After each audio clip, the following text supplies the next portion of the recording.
All right, welcome to Wednesday Night Live, everybody. Thank you for tuning in. Tonight, we're continuing our summer mini-series on the Beatitudes by looking at the fifth one. The fifth countercultural saying of Jesus at the beginning of the Sermon on the Mount about the characteristics of someone who's living fully, who's happy, at peace, and truly blessed. And this one, I think, is comfortably the simplest one to understand, while simultaneously being the hardest to put into practice on like a deep soul level. In Matthew chapter 5, verse 7, Jesus says, "Blessed are the merciful, for they will be shown mercy." And here's what he's trying to communicate. Real lasting happiness is found in being relationally generous. It's found in giving the people around us more than what they deserve. Jesus is saying mercy can actually become the basis, the foundation of every single one of our relationships. We can have transformed relationships with all the people around us, even the difficult ones who've done wrong to us and hurt us, because our relationship with Jesus transforms everything. We can be merciful because of what Jesus has done for us. And real quick, I think we got to define that term, because mercy is a little bit different than grace, and those are both words we hear thrown around a lot in churchy circles. And I think you could have grace without mercy, but you can't have mercy without grace. Grace is giving somebody what they don't deserve.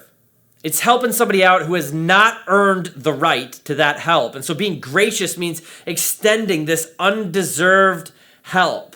But being merciful is, in my opinion, an even richer thing. Mercy means not giving someone all that they do deserve.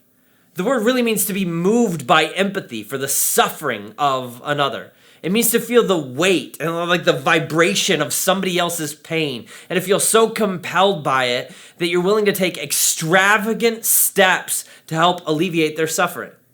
To be merciful means to feel so compelled by somebody else's brokenness, so able to relate to it and understand it on a personal level that you withhold judgment, you withhold punishment, you withhold collecting on a debt, and instead offer them help at great cost to you. There is inevitably personal sacrifice involved in being merciful every time. One great example of that is found in Matthew chapter 18, where this king forgives one of his servants a massive debt of 10,000 talents. The servant deserved to be thrown into debtor's prison. But that's not what the king gave him. The cost of this action for the king was huge. But he was so moved by the plight of that servant that he showed him mercy. See, forgiveness is mercy, and mercy costs. Every single one of us who's ever forgiven somebody knows that forgiveness doesn't come free. Certainly, it didn't come free for Jesus, who paid everything so that you and I could be forgiven. And in the same way, it costs us when we're hurt. When somebody wrongs us, there's a cost to that. There's a debt that they've accrued. They owe us for what was taken, broken, or stolen. That's why the Lord's Prayer uses the words, "Forgive us our debts as we forgive our debtors." There is something owed, and forgiveness says, hey, I'm writing off that debt. It doesn't mean the cost vanished into thin air. It's real. What was taken or broken has a price. It just means that we're deciding not to collect on that debt anymore. I think you can never really get rid of a debt. You can just absorb it. And that's mercy. You know what else is mercy? Radical generosity. Being willing to give at a level that costs you something, like the Good Samaritan did. Like giving at a level that isn't easy and isn't just out of your excess to people who are in need. Even people who haven't earned it or deserved it, but could certainly use it. That kind of giving is mercy.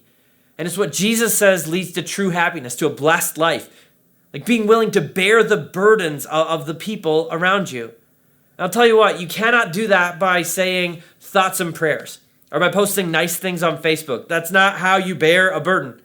You can't bear a burden unless part of the weight is carried by you. Like if somebody's carrying a 50-pound bag, right? You can't bear their burden by posting a nice picture with a cute caption on Instagram of them carrying the pack. You can't do it by saying, wow, that looks heavy. You can only do it by grabbing some of the weight.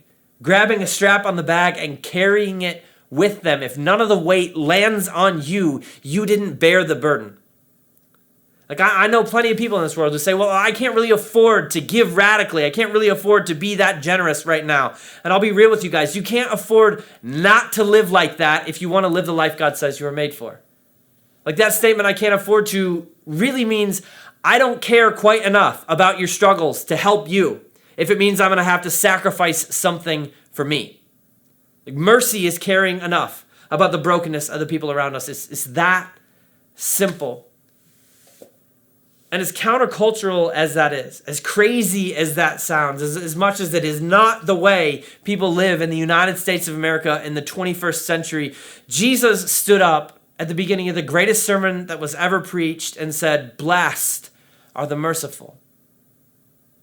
Blessed are those who are forgiving and generous, who live with a sense of relational generosity because they care about the brokenness of broken people and they're willing to pay the cost of helping them.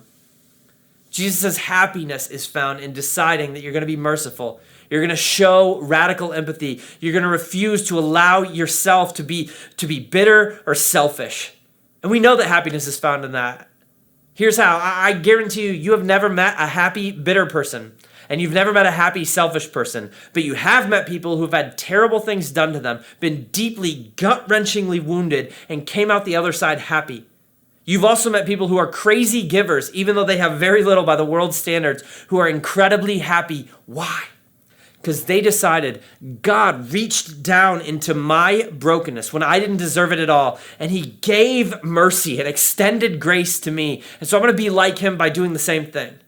To my parents, my dad, my mom, my boss, my husband, my ex-wife, that stranger over there, that person in need. I'm going to decide to live mercifully. You guys, Jesus promises us that we are blessed when we live like that. And that when we extend mercy to people in need, we will find mercy extended to us. Here's the simple truth. Happy people forgive and live generously.